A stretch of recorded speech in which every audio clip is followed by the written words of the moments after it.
Imagine writing down everything you're thankful for, and something in the dark actually reading it. What if gratitude wasn't just a feeling, but a contract? A debt collector lives in the silence between your blessings, and this Thanksgiving, it came to collect. I thought I was starting a beautiful family tradition. I had no idea I was writing our obituaries. My name is David, and I need to tell you what happened in my house.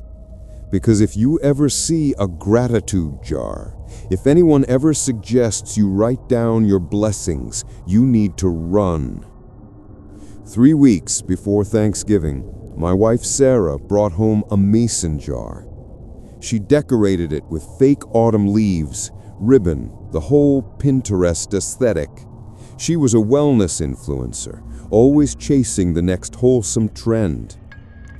Every day until Thanksgiving, she announced at dinner, we write what we're grateful for. Our 7-year-old daughter Emma clapped her hands. I smiled. It seemed innocent. God, we were fools. That first night, I wrote, I'm grateful for my wife's laughter. Sarah had this incredible laugh, loud, unfiltered, the kind that made strangers smile. I folded the paper and dropped it in the jar. Emma wrote in purple crayon, I'm thankful for my daddy. Sarah went last, folding her note secretively. You'll hear it on Thanksgiving, she teased. She placed the jar on the mantel and screwed the lid tight. That's when I saw it.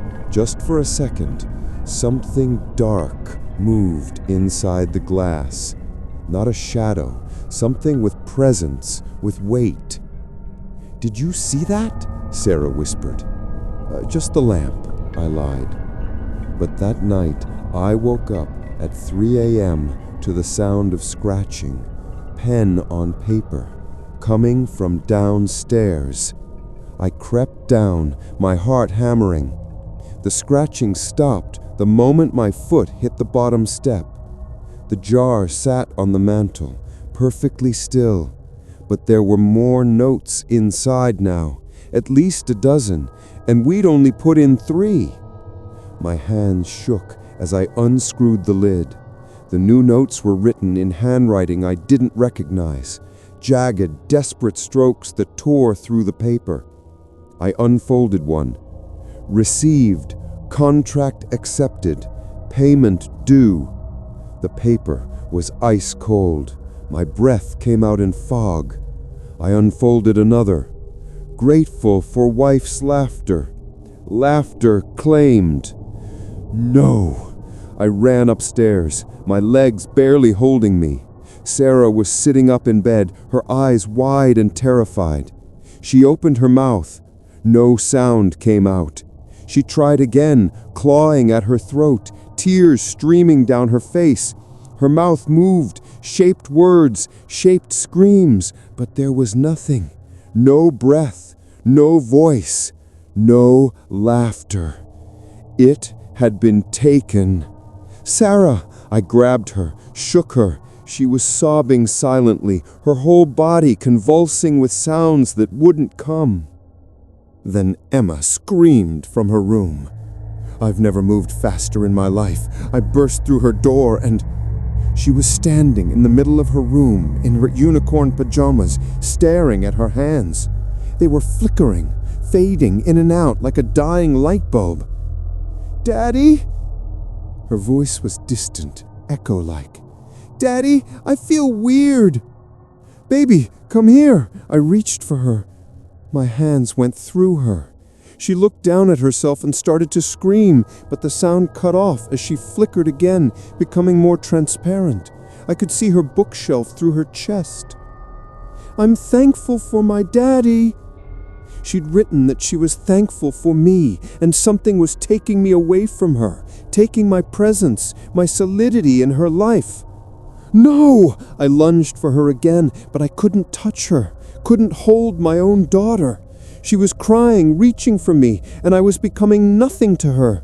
Just a ghost she used to have. Sarah appeared in the doorway, still silent, still sobbing without sound. She saw Emma fading and collapsed.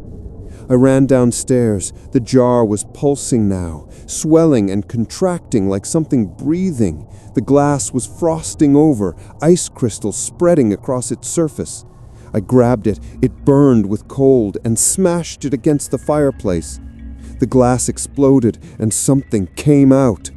It stood in my living room, 7 feet tall, wearing clothes that looked like they were made from old paper, newspaper clippings, love letters, thank you cards, all yellowed and rotting. Its face was a blank sheet, smooth and white, with words appearing and disappearing across it like a printer. Gratitude received, debts unpaid. Its voice wasn't sound. It was the absence of sound, a vacuum that pulled at my ears.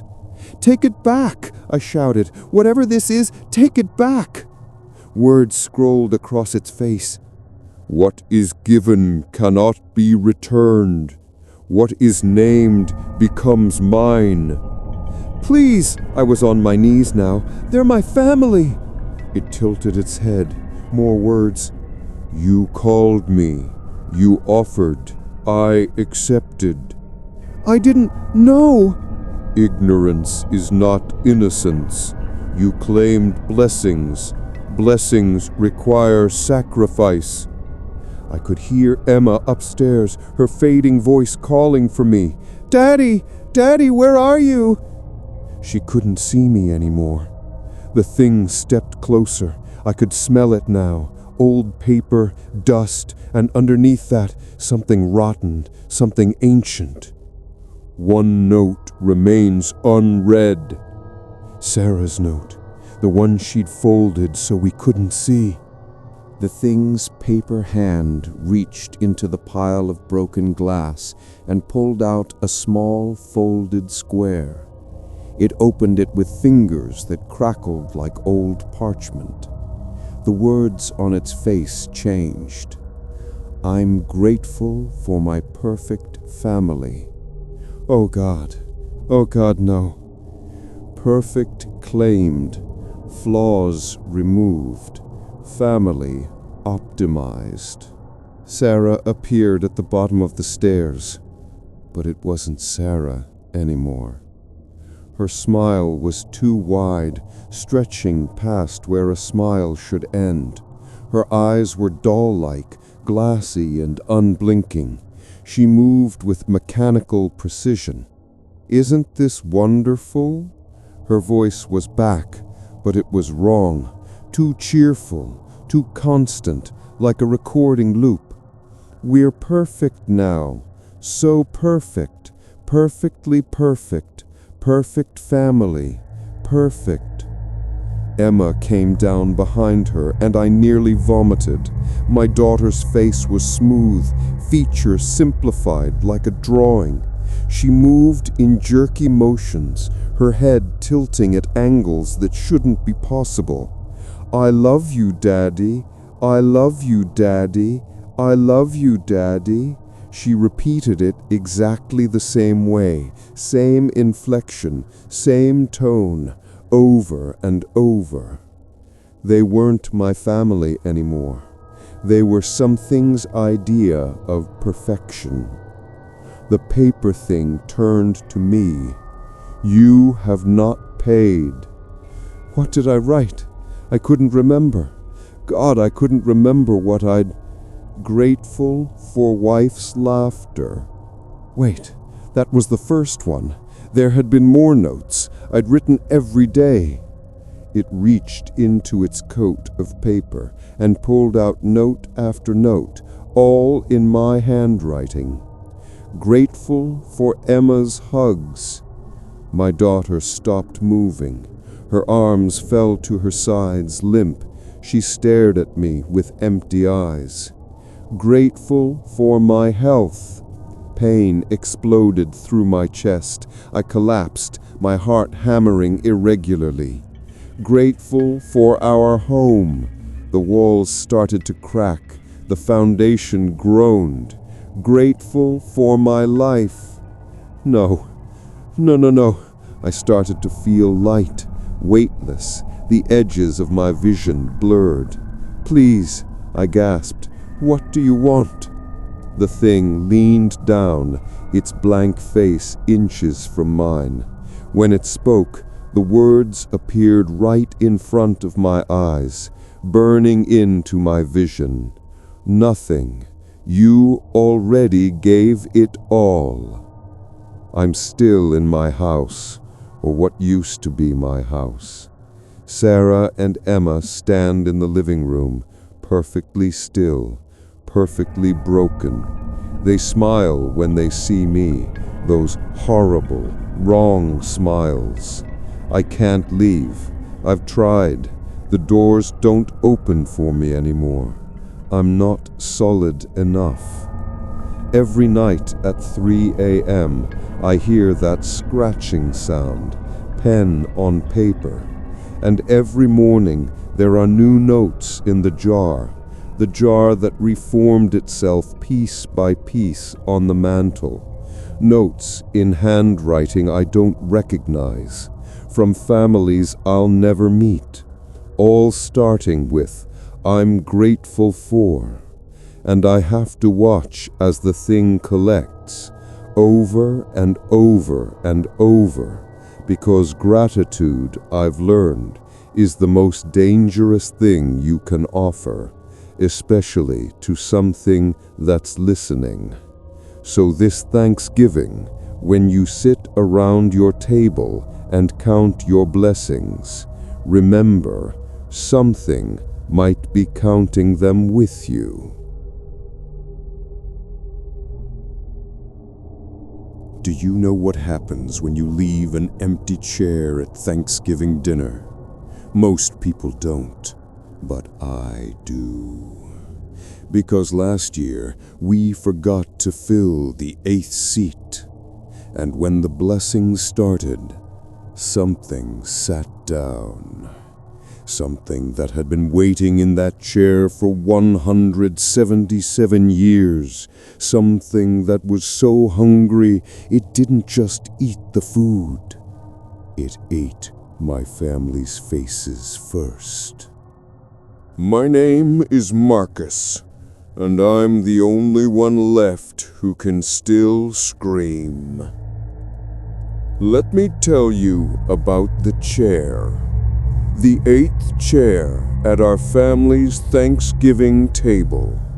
Solid oak, hand-carved in 1847, with armrests worn smooth by hands I've never seen. It sits at the far end of the table, in the corner where shadows pool even in daylight. The wood there is darker, stained. My grandmother died clutching my shirt, her fingernails drawing blood as she pulled me close. "Never leave it empty," she gasped. "Never! Promise me, Marcus, promise me!" I promised, but I didn't understand. Not until last year. Last Thanksgiving, we had 7 people confirmed for dinner. My parents, my wife Rachel, my sister Jennifer and her husband Tom, me and my cousin David. 7 people, 8 chairs. 3 days before Thanksgiving, my mother called me, her voice ragged like she'd been crying for hours. "Marcus, we need an 8th person. We need someone in that chair." "Mom, relax, it's just furniture." "It's not just furniture," she was screaming now, hysterical. "Your grandmother told you, she told you, that chair cannot be empty when we give thanks." "Why? What happens?" Silence. Then, in a whisper that made my skin crawl, "It gets filled anyway." I hung up. Thought she was losing it. Grief over grandma, maybe early dementia. I didn't invite anyone else. Thanksgiving evening, we gathered around that old table. The turkey sat golden in the center, steam rising, candles flickered. Everything looked perfect, except for that empty chair in the corner. My mother saw it and went white. "Marcus, no! Where's the eighth person?" "Mom, it's fine. Get someone!" my father roared, standing so fast his chair fell back. I'd never seen him afraid before. His hands were shaking. "Get someone off the street! Get someone in that chair right now!"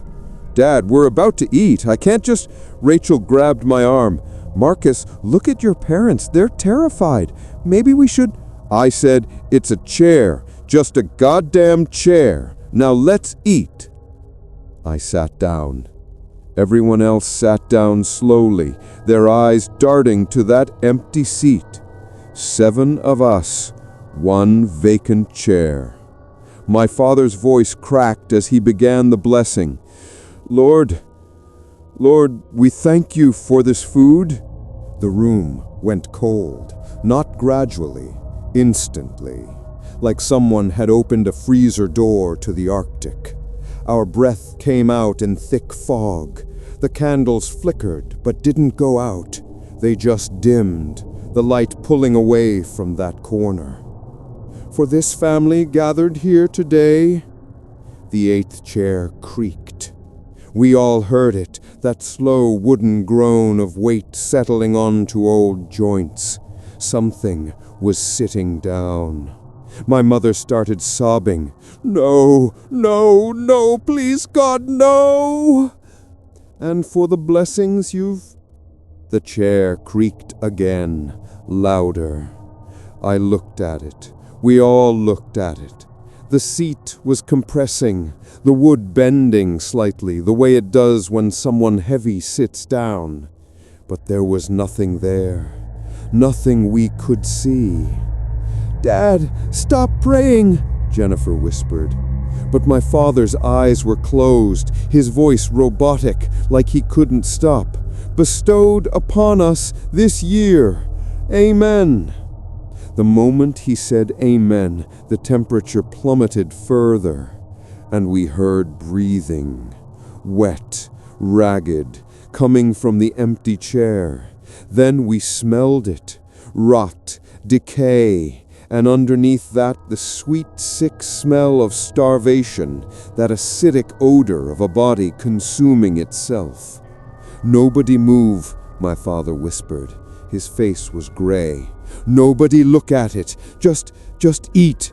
Eat and don't acknowledge it." "What is it?" Tom asked, his voice breaking. My mother was rocking back and forth, tears streaming. "Thomas Webb, the servant. We let him starve. We locked him in the cellar during Thanksgiving 1847 because he stole a potato. 1 potato. And we forgot about him. For 3 days he sat down there, listening to us feast above him, listening to us give thanks. And when we finally remembered—" She couldn't finish. "He was dead," my father said flatly.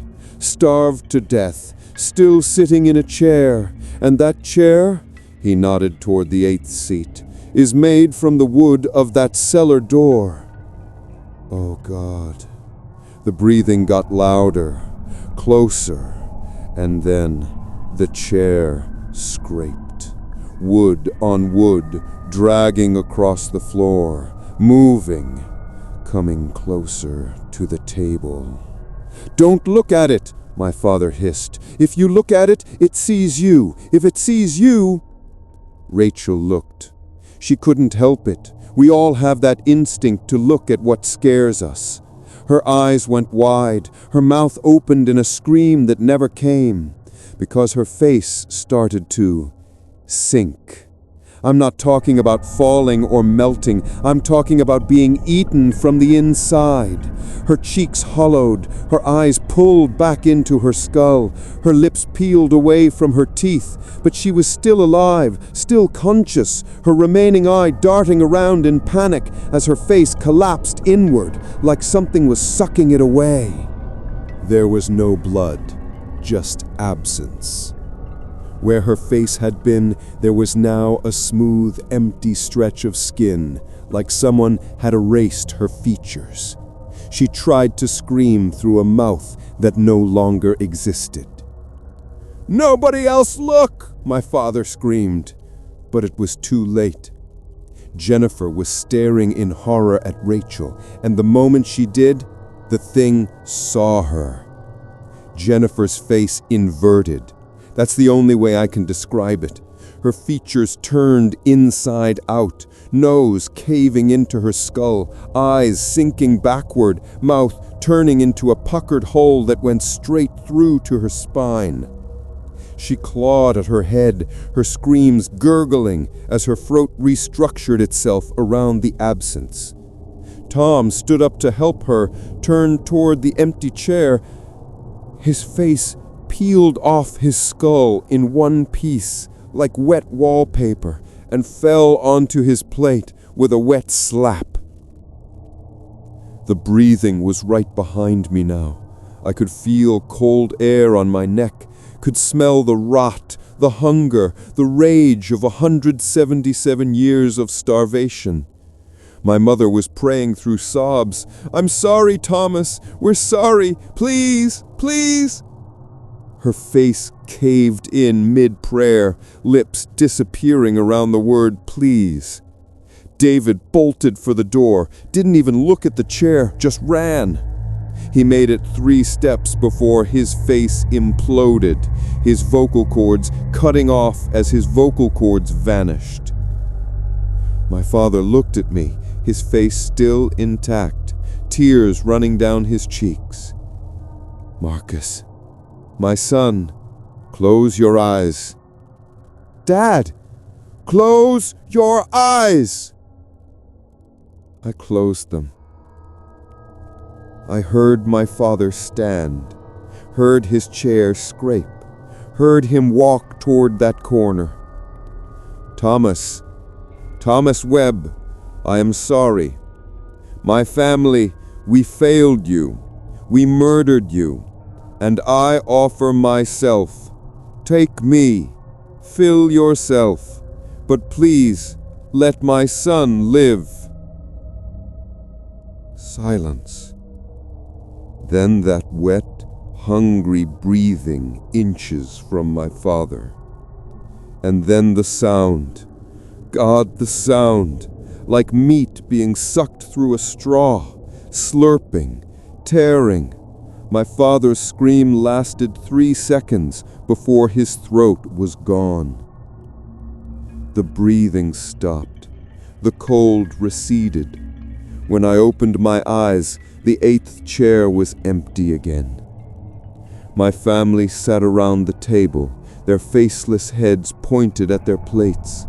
My wife, my sister, my father, my mother, all of them breathing through holes where their faces used to be, making these wet whistling sounds. David was collapsed by the door, his blank head turned toward me. The turkey sat in the center, untouched, except for one thing. Someone had taken a bite. That was last Thanksgiving. I live alone now. My family, they're still alive, technically. They're in a facility where no one asks too many questions if you have enough money.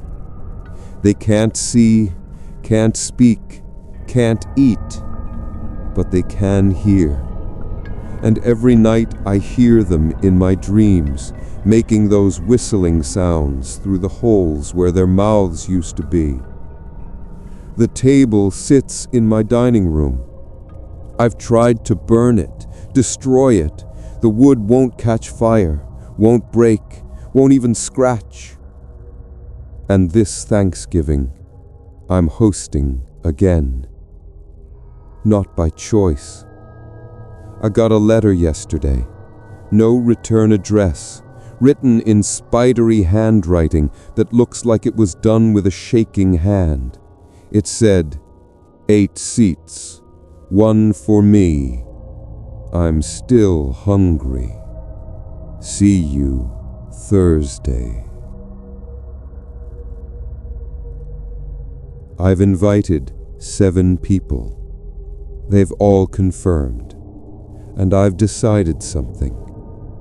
I'm going to sit in the 8th chair myself.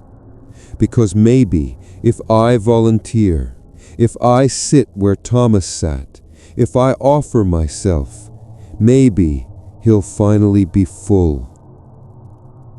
Maybe the curse will end. Or maybe I'll become the thing that sits in that chair for the next 177 years, waiting, hungry, ready to eat the next family who forgets. So this Thanksgiving, when you set your table, count your chairs and make sure every single one is filled, because the empty ones, they don't stay empty.